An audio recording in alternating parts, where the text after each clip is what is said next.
గోడ నాకే పండు ఎక్కినాక ఓ రోజు కూడా పడతావు ఏం చేస్తున్నాడు పచ్చి కచ్చికాయలకు అవి కాయగాలి మనకి అది కానీ కట్టే చేసి పెట్టి మొక్కడికి మొత్తం ఉనిగింది కదా నేనే పంగ పెట్టింది పంగ పెట్టి పంగ పెట్టుకొని ఇలా పంగ పెట్టిట పంగ ఇగో ఒక గొప్ప మహానుభావుడు నా కర్మగాలి ఆయన దగ్గరికి పోతే ఈ అరటి చెట్టు ఇచ్చిండు నాకు తీసుకొచ్చి బాయికాడ పెట్టిన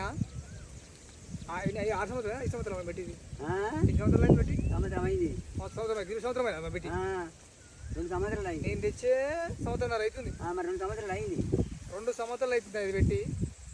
ఒక గోల మళ్ళీ అక్కడో గోల వేసింది అంటే మా తాత కర్మగాలి నీళ్ళు పోసిండు కాబట్టి మా తాత కర్మ వాటర్ పోసిండు కాబట్టి మా తాత కర్మగాలి ఈ గోల వేసిండు అనమాట అర్థమైందా అది మరి పెట్టకపోతే నీ కర్మగాలే గోల కాసింది నీళ్ళు పోయిపోతే నీ కర్మగాలే నువ్వు నీళ్ళు పోసినావు